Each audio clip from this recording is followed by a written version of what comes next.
그 와신상담이라고 하는 고사성어를 대부분이 아실 겁니다.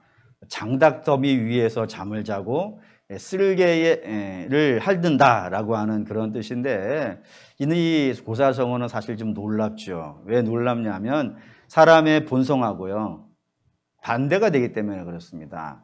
사람은 장작더미 위에 눕는 거 안 좋아합니다. 어디에 눕고 싶은 거예요? 따뜻하고 부드러운 침대에 눕고 싶지 장작더미에 눕고 싶은 사람은 없을 것이며, 사람은 맛있고 달콤한 음식 먹기를 좋아하지 쓴 쓸개를 핥는 것을요 기뻐하지 않습니다. 그러니까 본성하고 반대되는 일을 하고 있다는 겁니다. 그럼 당연히 이제 질문이 되는 거예요. 왜 사람은 이 본성이 이것인데 왜 그 본성과 반대되는 행동을 하려고 하는가라고 하면은 이제 뭐 그 고사성어 이야기를 좀 해야겠죠. 중국의 천추 전국 시대 때 오나라하고 월나라라는 두 나라가 있었습니다.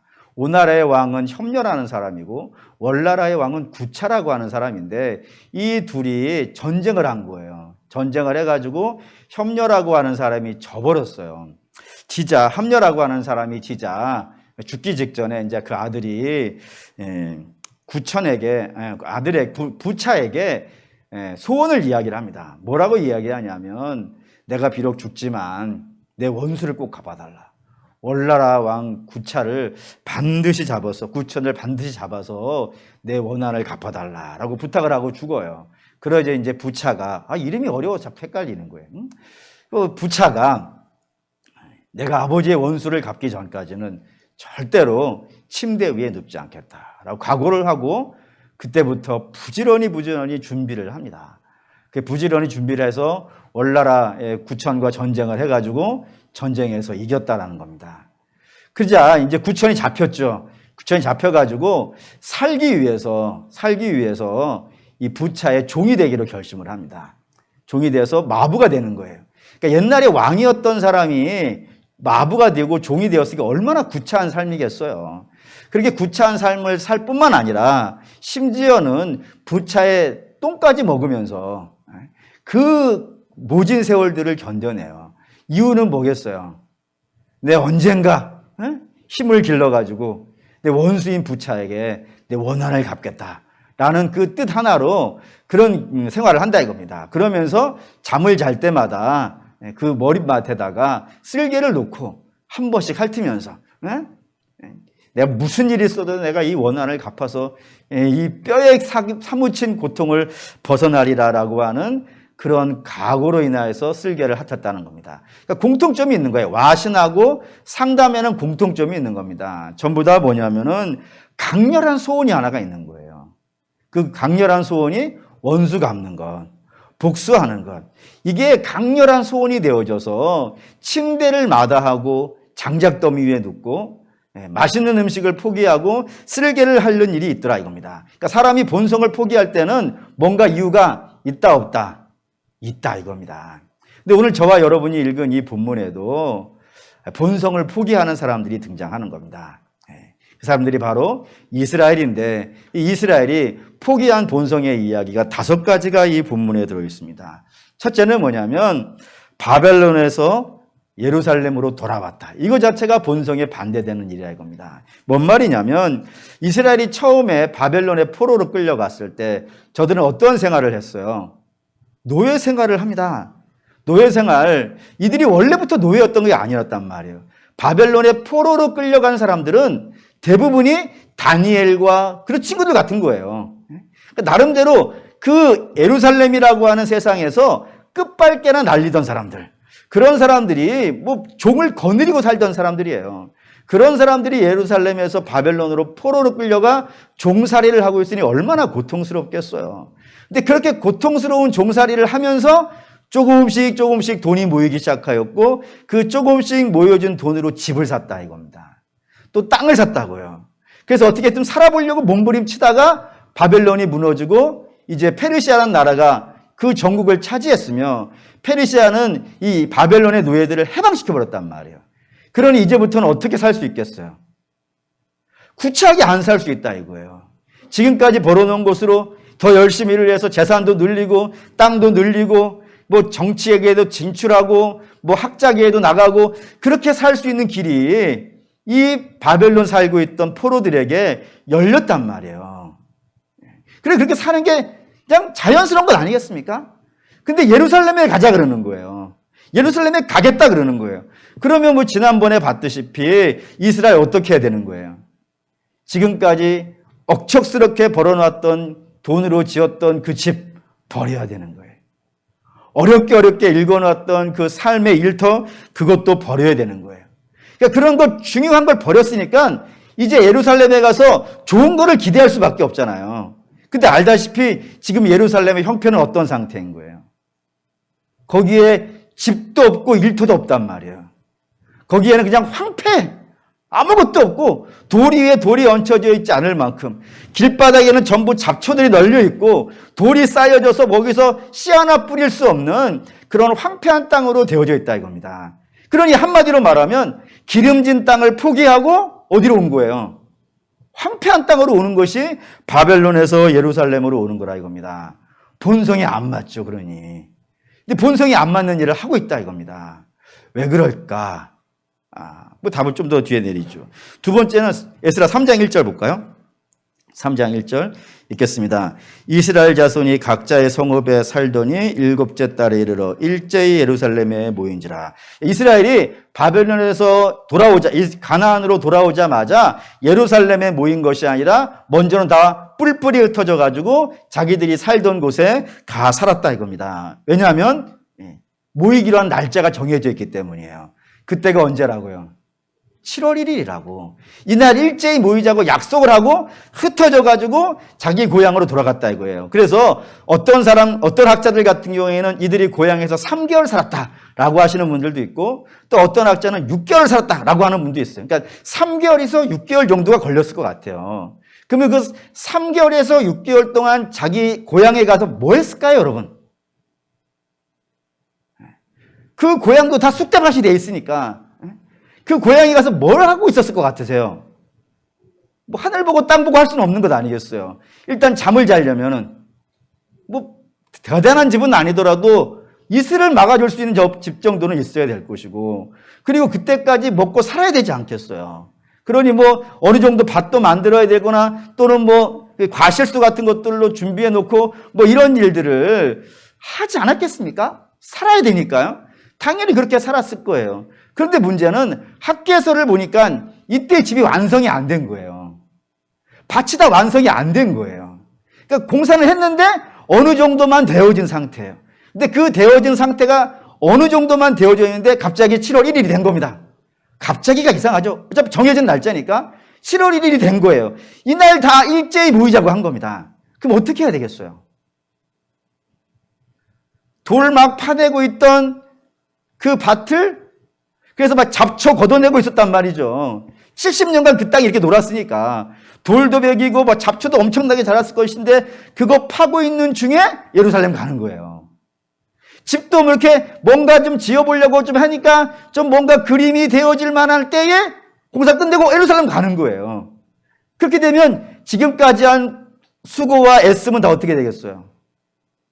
잡초 이제 겨우 파냈는데 다시 비 오면은 잡초 가득 모일 것이고 집 겨우 이제 석가래 올려놨는데 그거 막 짐승들 올라타고 막 그러다 보면 또 무너져 버릴 것이고 그동안의 모든 수고가 헛수고가 될 수 있으니 가고 싶겠어요? 안 가고 싶겠어요? 안 가고 싶을 것 같아요. 그런데도 불구하고 이들이 일제히 예루살렘에 모여들었더라 이겁니다. 왜 그거를 포기하고 예루살렘으로 가고 있을까요? 왜 본성을 포기하고 예루살렘에 올라가고 있을까요? 우리 알다시피 이들이 뭐 할 예정이에요? 성전을 지을 예정이에요. 성전 짓기 위해서 본성을 포기하고 있는 겁니다. 좀 더 가보죠. 7월 1일에 이들이 일제히 예루살렘에 모였어요. 그래서 모인 이 7월 1일 날로 날짜를 잡은 이유는 이 7월 1일부터 7월 15일까지 중요한 절기가 3개가 지나간다고 했습니다. 첫째는 7월 1일에 나팔절, 7월 10일에 대속죄일, 그리고 7월 15일에 초막절. 이 3가지 절기를 거쳐가는 것이 이스라엘에게는 가장 좋은 날이에요. 그래서 솔로몬도 자기가 성전을 짓고 그 성전 안에다가 법궤를 짓는 날을 이 7월로 잡았단 말이에요. 이렇게 중요한 뭔가 새로운 역사를 만들 때는 반드시 이 7월 절기들을 지나가기 때문에 이날 모였다 이겁니다. 그래서 이제 다 했어요. 나팔절도 하고 대속제일도 하고 초막절도 끝냈어요. 그러면 이제 공사를 시작할 수 있겠어요, 없겠어요? 예? 시작할 수 있을까요, 없을까요? 시작할 수 있어야겠죠? 보시죠. 8절 읽겠습니다. 예루살렘에 있는 하나님의 성전에 이른 지 2년 둘째 달에 스알디엘의 아들 스룹바벨과 요사닥의 아들 예수아와 다른 형제 제사장들과 레위 사람들과 무릇 사로잡혔다가 예루살렘에 돌아온 자들이 공사를 시작하고 20세 이상의 레위 사람들을 세워 여호와의 성전 공사를 감독하게 하며. 공사 언제 시작했다고요? 아까는 분명히 예루살렘에 돌아온 원년, 그 원년 7월 달에 모였다고 했어요. 그래서 7월 달에 예배들을 쭉 지냈단 말이에요. 그러니까 기껏 지내봐야 아무리 길어도 20의 여일이면 끝난단 말이에요. 그런데 공사는 언제 시작했다고요? 해를 넘겼다 이거예요. 그 해를 넘겨서 2월 달이라 그랬으니까 총 7개월이 지나간 거예요. 그러니까 7절에서 8절 넘어가는 사이에 우리는 그냥 넘어왔지만 이스라엘은 여기 7개월을 넘어온 거예요. 그럼 왜 그 7개월 동안 공사 안 하고 있었을까요, 여러분? 그때가 바로 우기기 때문에 그래요. 비가 쏟아지는 때거든요. 근데 이스라엘 집, 지금도 그렇대요. 이스라엘은 지금도 하얀색 돌로만 집을 지어야 돼요. 법으로 정해져 있어요. 가보면 다 예루살렘 그림 보면 다 하얀색 벽돌로 되어 있잖아요. 이게 법으로 규정되어져 있어요. 하얀색 돌로만으로 짓게 되어 있어요. 그러니까 성전도 하얀색 돌로 집이 되어 있는 거예요. 근데 문제는 비가 오면은 그 돌이 미끄러워요. 위험해요. 더욱이 돌을 끌고 와야 되는데 땅이 진창이 되어 있으면요. 끌고 올 수가 없어요. 그래서 이 우기가 끝날 때까지 7개월이 걸리는데 이 7개월을 예루살렘에서 기다리고 있는 거예요. 근데 문제는 이스라엘은 이 7개월에 뭐 해야 되는 거예요?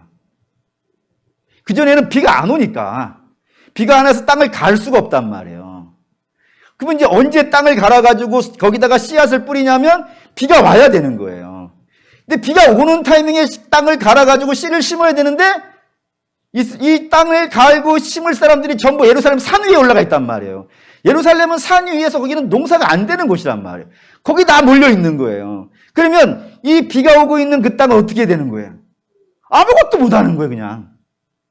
아무것도 못 하고 그냥 놀리고 있어야 돼요. 겨우 갈아놨는데. 겨우 갈아놔서 거기다가 씨를 뿌려가지고 해가지고 자라게 해야 되는데 그 씨를 못 뿌리니까 그 비에 그 밭은 다시 어떻게 되겠어요? 잡초들이 무성하게 돼버릴 거란 말이에요. 그거를 뭐 누가 모르겠습니까? 다 알고 있음에도 불구하고 그곳으로 가지 못하는 거예요.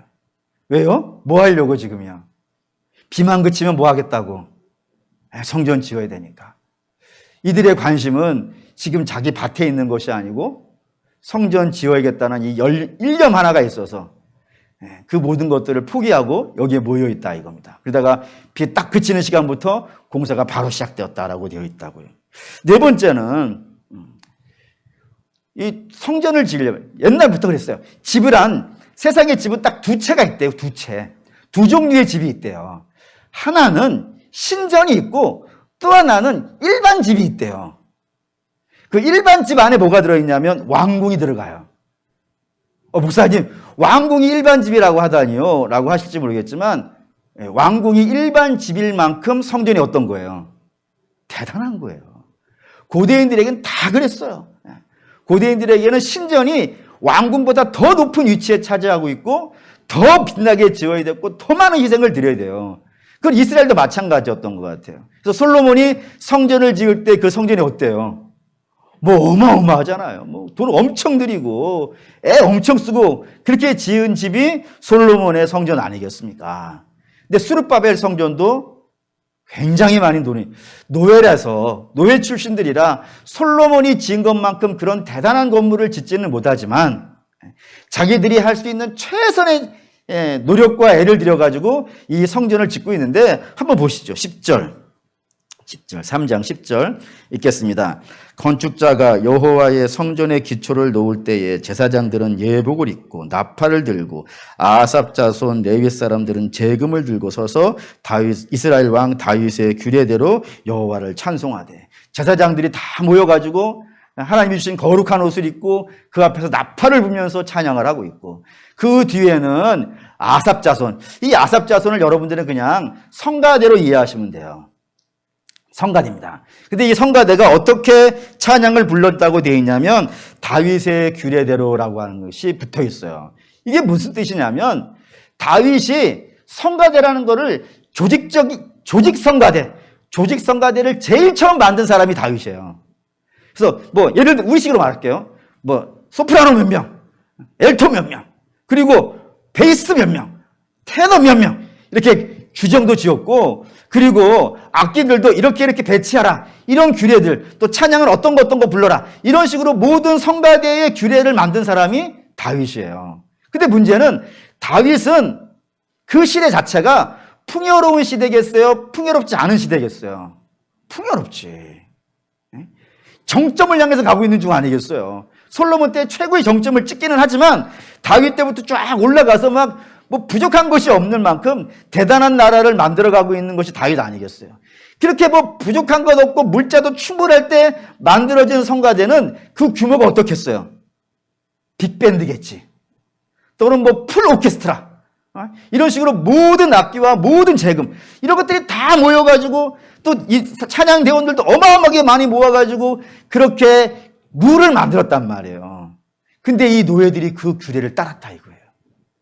얼마나 애를 썼는지 느껴지시죠? 그렇지 않습니까? 뭐 악기 다루는 사람 하나 하는 것이 얼마나 어려운 문제예요. 근데 그걸 다 밴드를 갖췄다라는 것은 어마어마한 투자를 여기다가 부었다는 건 뭐 말해 뭐한 것이고, 7절도 좀 보시죠. 7절 읽겠습니다. 이에 석수와 목수에게 돈을 주고 또 시돈 사람과 두로 사람에게 먹을 것과 마실 것과 기름을 주고 바사 왕 고레스의 명령대로 백향목을 레바논에서 욥바 해변까지 운송하게 하였더라. 예. 목수와 석수들을 고용을 하는 겁니다. 돈을 많이 주고 목수와 석수를 고용하기도 하고, 이스라엘 사람뿐만 아니라 시돈 사람, 외국인도 있어요. 그 외국인들도 먹을 것을 주고 기름을 주고 다 이 돈이란 말이에요. 돈을 주고 고용을 하고, 그리고 레바논에서부터 백향목이라고 하는 솔로몬이 성전을 지었던 그 나무들을 수입해 오고, 얼마나 많은 애를 쓰고 있는 것인지 여러분 느껴주셔야 된다 이겁니다. 자기 집을 짓기 위해서 이루고 있는 것이 아니고 뭐를 하기 위해서요? 성전을 위해서. 자기 집을 짓는 게 본성이라면 성전을 짓는 건 본성은 아닐 거예요. 근데 본성이 아님에도 불구하고 여기에다가 애를 엄청나게 쓰고 있는 것 기록하고 있다 이겁니다. 다섯 번째는 11절 볼까요? 11절 읽을게요. 찬양하여 화답하며 여호와께 감사하며 이르되 주는 지극히 선하심으로 그의 인자하심이 이스라엘에게 영원하시도다 하니 모든 백성이 여호와의 성전 기초의 노임을 보고 여호와를 찬송하며 큰 소리로 즐거이 부르며. 12절 제사장들과 레위 사람들과 나이 많은 족장들은 첫 성전을 보았으므로 이제 이 성전의 기초가 노임을 보고 대성통곡하였으나 여러 사람은 기쁨으로 크게 함성을 지르니라고 했습니다. 성전이 기초를 놓았어요. 이제 뭐 건물이 본격적으로 올라간 게 아니라 기초를 놓았어요. 근데 기초를 보니까 뭐 대충 이 건물 어떻게 그림이 되겠다라는 것은 뭐 대부분 알겠죠. 그때 나이 드신 분들은 옛날에 솔로몬이 지었던 그 뭐 멋있는 성전, 그걸 본 사람들 아니겠어요. 그 사람들은 그 성전을 짓고 어떻게 했다고요? 울었다 이겁니다. 왜 그러냐면 원래 성전은 정말 멋있고 훌륭한 것인데 우리는 이렇게 초라한 것밖에 드릴 수 없는 그 안타까움에 울었고, 두 번째는 그 멋있는 성전이 왜 무너진 거예요? 자기들의 죄 때문에 무너졌어요. 그 죄에 대한 회개함 때문에 울었다 이거예요. 더 좋은 거를 드렸어야 되는데, 그 좋은 거를 우리가 지켰어야 되는데 라는 그 간절한 마음이 눈물을 흘리게 했고, 젊은 사람들은 그 기초 놓인 걸 보고 어떻게 했다고요? 찬송을 불렀다고. 왜요? 이거 지으려고 왔거든. 비록 뭐 대단치 않을지는 모르겠지만 우리의 소원은 이거 지으려고 모인 사람들이기 때문에 그것이 지어진 걸 보고 말할 수 없이 큰 감격과 기쁨을 누렸다라는 것이 오늘 본문에 있더라 이겁니다. 그러니까 모든 이야기들 하나하나 5가지인데 이 5가지가 종합적으로 무슨 이야기를 하고 있냐면은 이스라엘이 성전을 짓는데 얼마나 간절했는지, 얼마나 애를 썼는지, 자기 본성에 지나치도록 애를 쓰고 수고했던 모습들이 여기에 기록이 되어 있다 이겁니다. 그럼 이제 우린 질문이 되겠죠. 왜 저렇게 애를 쓸까? 성전을 짓는데. 왜 저렇게 애를 쓰고 있을까? 자기의 본성에 지나치도록, 자기 본성에 반대되는 그런 마음과 열정을 갖고 이 성전 짓는데 저렇게 애를 쓰고 있을까라는 겁니다. 그 이유는 성전이 가지고 있는 역할 때문에 그래요. 성전이 무슨 역할을 하는 곳인가요? 그렇죠. 예배하는 곳입니다. 이스라엘이 성전이 없으면 예배를 사실 못해요. 못하게 돼 있어요. 근데 임시적으로 할 수는 있을지 모르겠어요. 근데 임시적으로는 할 수 있을지 모르겠지만 본격적으로 온전한 예배를 드릴 수가 없어요. 왜냐하면 예배가 드려지려면 반드시 2개가 필요합니다. 성전에서 반드시 2개가 있어야 돼요. 첫째, 번제단이 있어야 돼요. 그러니까 번제단에서 죄사함의 피를 받아야 돼요. 그리고 그 번제단에서 피를 받아가지고 어디로 들어가야 돼요? 지성소로 들어가야 돼요. 이 2개가 없으면 예배가 안 된단 말이에요. 근데 성전이 없다는 건 번제단이 없다는 것이고 지성소가 없다는 거예요. 그러면 피 받을 데도 없고 피 가지고 들어갈 데도 없으니 어디서 예배가 되겠어요. 근데 온전한 예배를 하려면은 반드시 성전이 있어서 번제단과 지성소를 지어야 되기 때문에 무슨 수를 써서라도 이 예배를 당을 지어야겠다, 성전을 지어야겠다라는 결심 속에 이게 진행이 되었다 이겁니다. 그럼 이제 다시 또 질문 하나가 될 것 같아요. 그럼 예배가 뭔데? 예배가 뭔데 그렇게 애를 쓰는가? 세상 사람들을 붙잡고 예배가 뭡니까? 라고 물어보면 대충 제가 뭐 조사된 거 본 적이 한 번 있었는데 이런 얘기 하더라고요. 신에게 소원을 아뢰는 이것. 뭐 그런 것이 뭐 예배에 없는 건 아니지만 세상 사람들이 그렇게 알고 있다고요. 또는 습관적으로 모이는 것. 정해진 시간에 꼬박꼬박 모이니까 습관적으로 모이는 것. 이렇게 얘기하는 분도 있었고. 세 번째는 마음의 평화를 얻기 위해서 모이는 것. 뭐 그런 기능이 없는 건 아니겠지만 뭐 그런 것으로 모인다라고도 하기도 하고. 또 어떤 분은 그냥 좋은 말 듣는, 아마 설교를 그렇게 생각하는 것 같아. 저는 좋은 말을 한 적이 별로 없잖아요. 맨날 여러분 보고 죄인이라고만 하지 뭐 그게 좋은 말인가? 어쨌든 설교나 듣고 강연이나 듣는 뭐 그런 시간이라고 생각한다 이겁니다. 한마디로 말하면 일반인들이 보기에는 예배가 그렇게 가치 있어 보이지가 않는 거예요. 뭐 대단해 보이지가 않는 거예요. 근데 여러분 사실 예배가 이 정도 기능밖에 없다 그러면은 저와 여러분이 이 예배에 대해서 이렇게 애써야 될 필요가 뭐가 있을까요? 소원? 소원은 하나님께 아래에서 받는 게 빠르겠어요? 공부하는 게 빠르겠어요? 물론 하나님이 들어주시면 빠르긴 할 것 같은데 내가 볼 때까지는 지금까지는 공부하는 게 더 빠를 수도 있겠어요. 또 뿐만 아니라 마음의 평화? 그냥 가부좌 틀고 앉아가지고 심호흡 몇 번 하면 또 나갈 수도 있을지 모르겠어요. 예배가 그 정도 소원이라면은 다른 것으로도 충분히 그 문제들을 해결할 수 있다 이겁니다. 그런데 그러니까 일반인들이 봤을 때, 불신자들이 봤을 때 예배드리러 교회 가는 사람들, 그리고 모든 희생을 본성을 뒤집어 놓으면서 예배관 가는 사람들, 이상한 사람들로 보일 수밖에 없다 이거예요. 그럼 우리 한번 좀 생각을 해보시죠. 도대체 왜 저렇게 예배에다가 애를 쓰고 있을까? 본성을 거슬려 가면서까지 한 5가지 정도가 있다고 되어 있습니다. 그 중에 첫 번째는 좀 소극적인 것이고 나머지 네 가지는 좀 적극적인 의미에서 예배의 가치를 설명하는데 우선 첫 번째는 소극적인 의미입니다. 소극적으로는 이스라엘 역사에서 성공과 실패는 다 뭐에 의해서 결정되어 있는지 압니까? 예배가 성공했느냐, 예배가 실패했느냐에 결정이 돼요. 가장 대표적인 사람은 솔로몬입니다. 솔로몬의 이름의 뜻이 뭐라 했죠? 평강. 샬롬에서 나와서 솔로몬이라고 몇 번 말씀을 드렸어요.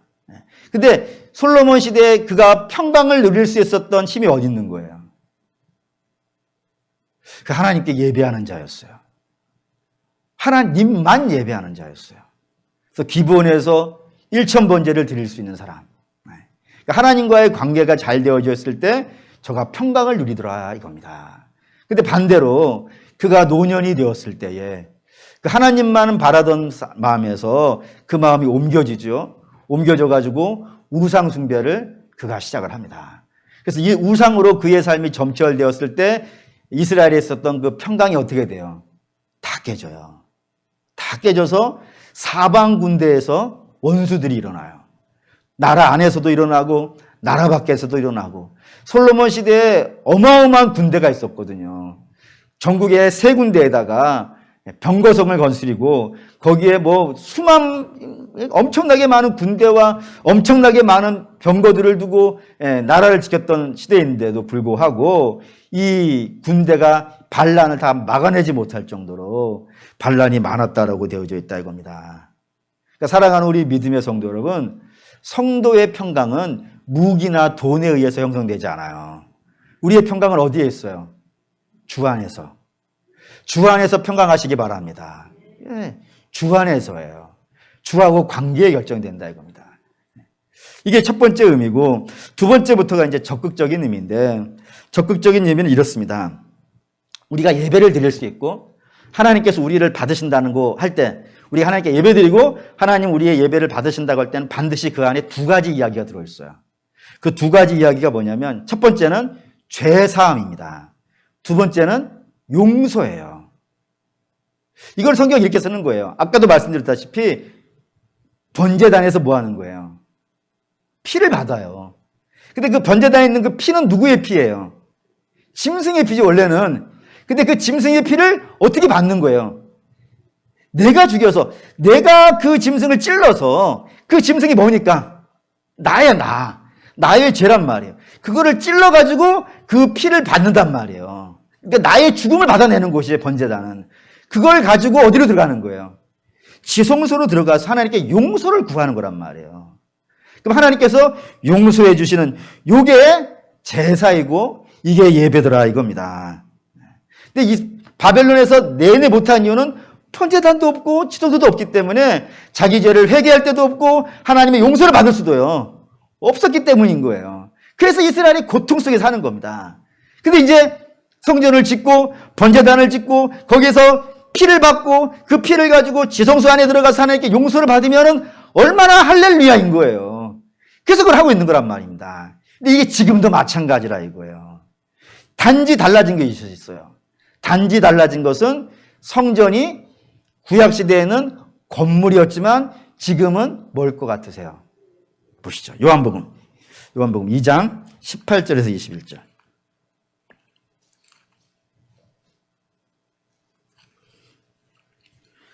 요한복음 2장 18절에서 21절. 18절에서 21절 읽습니다. 이에 유대인들이 대답하여 예수께 말하기를 내가 이런 일을 행하니 무슨 표적을 우리에게 보이겠느냐.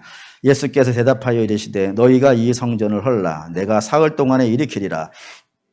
이르되 이 성전은 46년 동안의 지역권을 내가 3일 동안에 일으키겠느냐 하더라. 그러나 예수는 성전된 자기 육체를 가리켜 말씀하신 것이라. 주께서 성전은 이제 건물이 아니라 뭐라고요?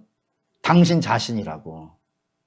그래서 여러분 우리가 예배를 드릴 때는 어떻게 예배를 드려야 되냐면 예수 그리스도의 피를 받아야 돼요.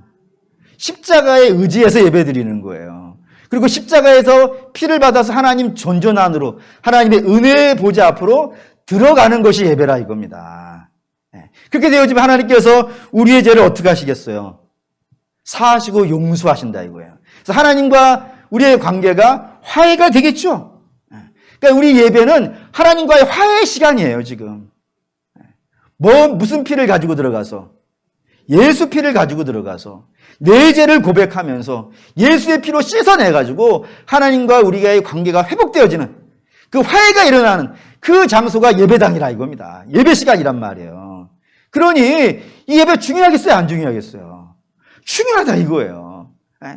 돈을 주고 우리가 우리의 죄를 씻어낼 수 있겠어요? 억만금을 갖다 바친다고 해서 하나님과 우리가 화해되는 일이 일어날 수 있겠어요?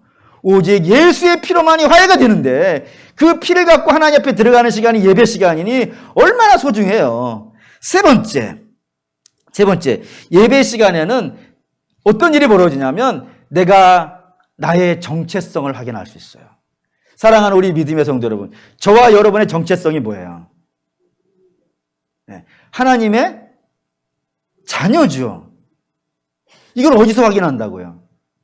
예배에서 확인한다고요. 왜냐하면 여러분, 성경에 처음으로 예배가 시작되어진 때가 언제인 것 같으세요? 가인과 아벨 때부터예요. 가인과 아벨 때부터 제사가 시작되었다는 것은 제사는 맨 처음에 누구부터 드렸다는 거예요? 죄인들로부터 시작됐다는 겁니다. 그러니까 하나님과의 관계가 깨진 사람들이에요. 깨진 사람들이 하나님과의 관계가 회복되어져야 되기 때문에 제사가 시작되었다는 것을 우리에게 알려준다 이겁니다. 그래서 피를 갖고 들어가는 거예요.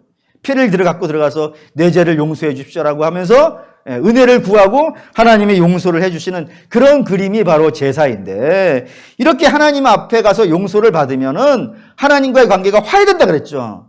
하나님과의 관계가 화해가 되어지면 우리의 지위가 회복되어지는 거 아십니까? 하나님과 화해하기 전에는 우리는 뭐였어요? 죄인이었어요. 근데 하나님하고의 관계가 화해가 되어지면 우리의 지위가 어떻게 되는 거예요? 하나님의 자녀가 되는 거예요. 예배로만이 우리가 하나님의 자녀인 줄을 확인한단 말이에요. 정체성이 확인되어진다고요. 사랑하는 믿음의 성도 여러분, 꽤 많은 분들이 잘못 알고 있는 것 중에 하나가 있어요. 그게 뭐냐면 우리의 신앙은 교훈을 따라가는 게 아니에요. 우리의 신앙이라고 하는 것은 돌을 닦는 것도 아니에요. 우리의 신앙이라는 것은 근본적으로 뭘 하는 게 아니에요. 뭘 하는 게. 자꾸 여러분들이 내가 뭐를 해가지고 하나님의 자녀를 확인할 수 없어요. 우리는 원천적으로 하나님이 원하시는 기대만큼을 우리를 만들어낼 수가 없어요. 그러니까 우리가 뭐를 한다고, 하나님께 억만금을 바친다고 해가지고 그걸로 하나님이 기뻐하시는 건 아니고, 우리가 이 땅에서 어마어마한 선을 행한다고 해가지고 하나님의 양을 찾지 않는단 말이에요. 그러니까 뭐를 하는 게 우리 신앙이 아니에요. 우리의 신앙은 뭐예요? 우리가 하나님의 자녀가 되는 거예요, 그게. 그거를 위해서 우리 주님이 십자가 지신 거란 말이에요. 우리를 뭘 하게 하기 위함이 아니란 말이에요. 그러니까 자꾸 여러분들이 내가 뭐를 해가지고 뭘 하려고 하면 힘들 뿐이에요. 우리 주님 원하시는 것도 아니고. 단지 우리가 자녀의 지위가 회복되어지고 은혜가 나타나기 시작하면 자연스럽게 하게 돼요. 마치 가지가 나무에 붙어 있으면 열매가 맺혀지듯이 자연스럽게 되는 것이지, 내가 막 일을 쓰고 막 악을 하고 뭘 하려, 그게 신앙이 아니에요. 저와 여러분들이 가지고 있는 신앙은 내가 하나님의 자녀인 줄을 알아야 되는 거예요. 그걸 알아야 돼요.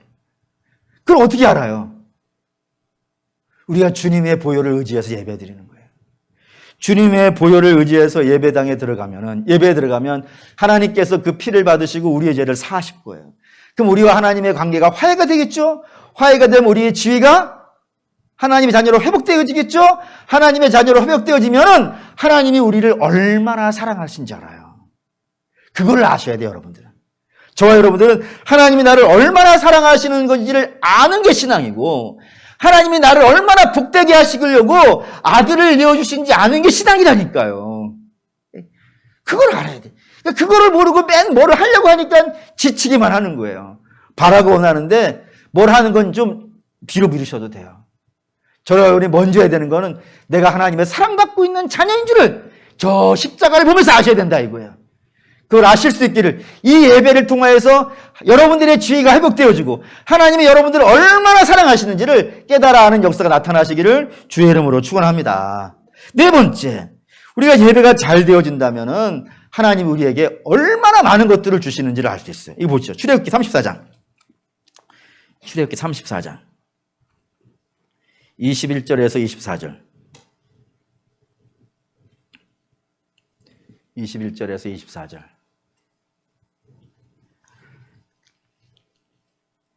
읽겠습니다. 너는 엿새 동안 일하고 일곱째 날에 쉴지니 밭갈 때나 거둘 때에도 쉴지며 77절 곧 맥추의 초실절을 지키고 세 말에는 수장절을 지키라. 너희의 모든 남자는 매년 3번씩 주 여호와 이스라엘의 하나님 앞에 보일지니라. 내가 이방 나라들을 내 앞에서 쫓아내고 내 지경을 넓히리니 내가 매년 3번씩 여호와 내 하나님을 뵈려고 올 때에 아무도 내 땅을 탐내지 못하리라.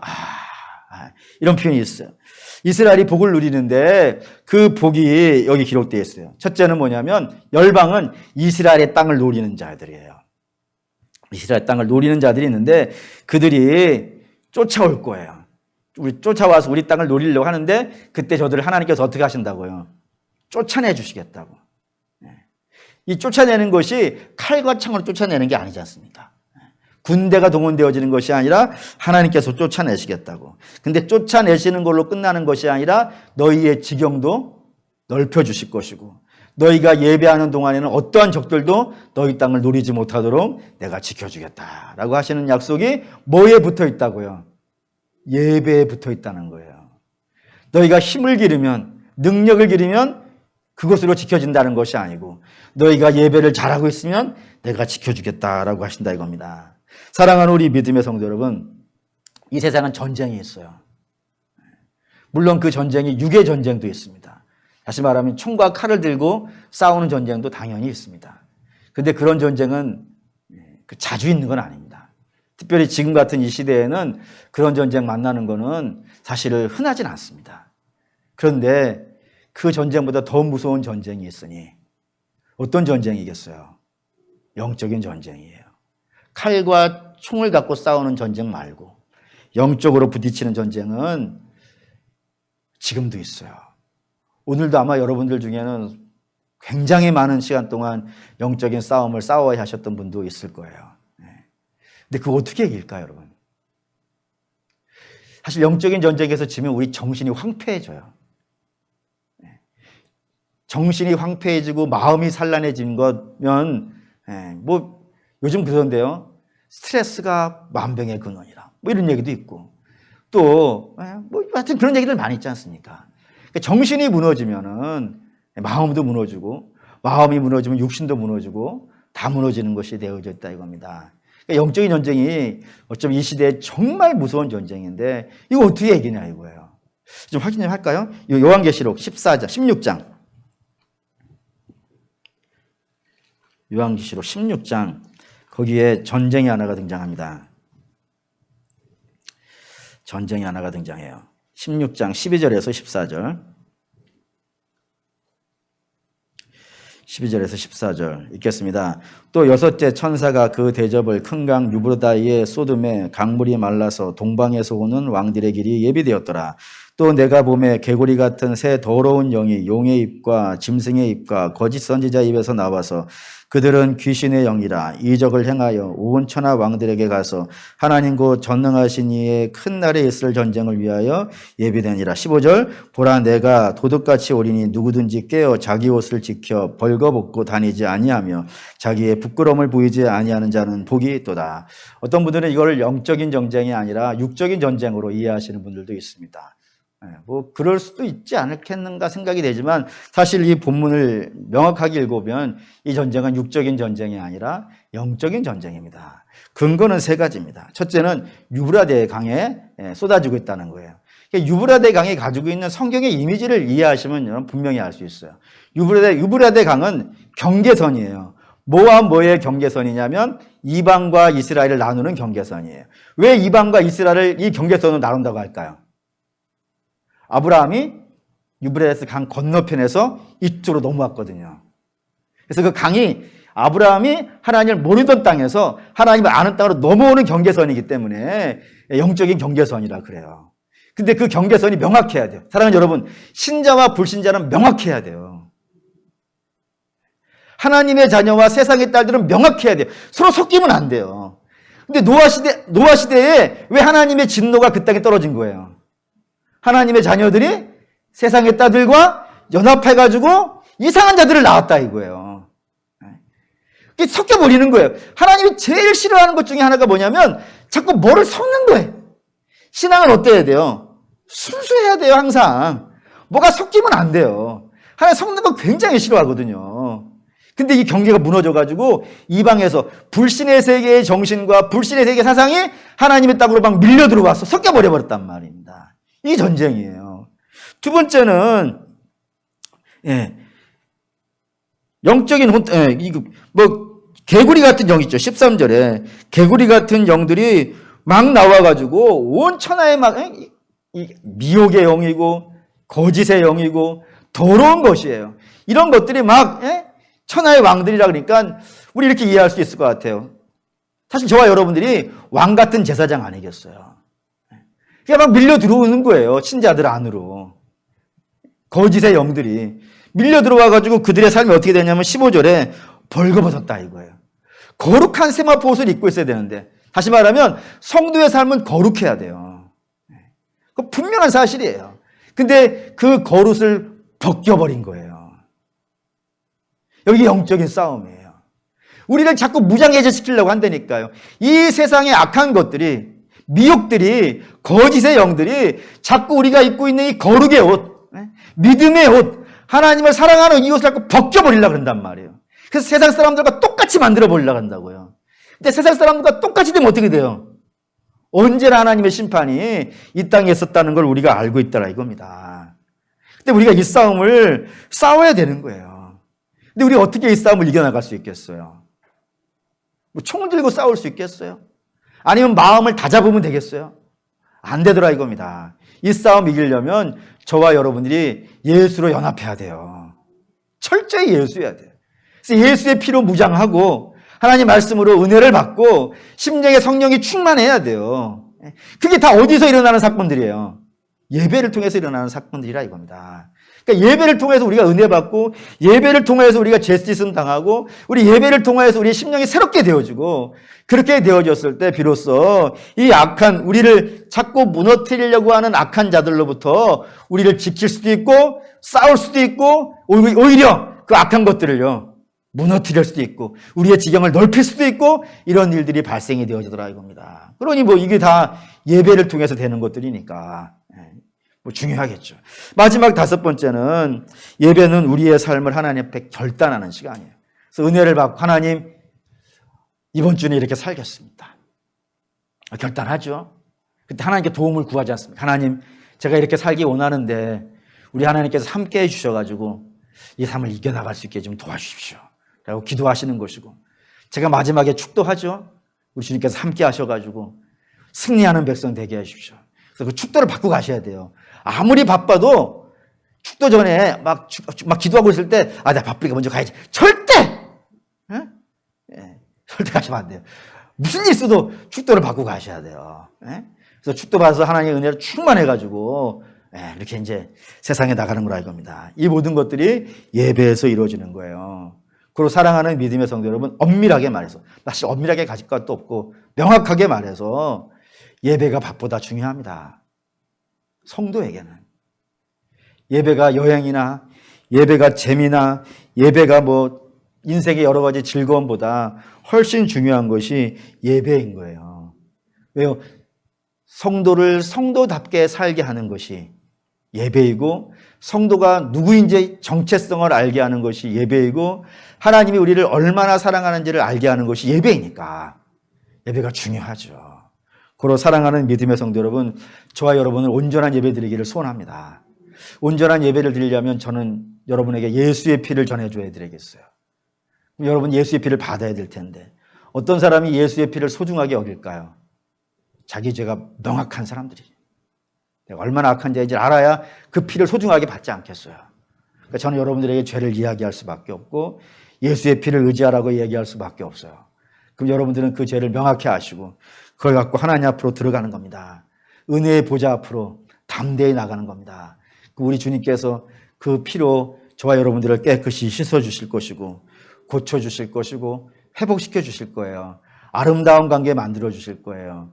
우리 하나님 안에서 우리는 주 안에서 평안을 누릴 것이고, 우리 주님께서 우리를 보호하시는 확신을 가질 것이고, 어느 곳에 나가든지 승리할 수 있는 믿음의 영혼들이 될 겁니다. 결론입니다. 우리의 인생에서 예배가 제일 중요합니다. 예배를 잘 드리시는 저와 여러분 되시기를 주의 이름으로 축원합니다.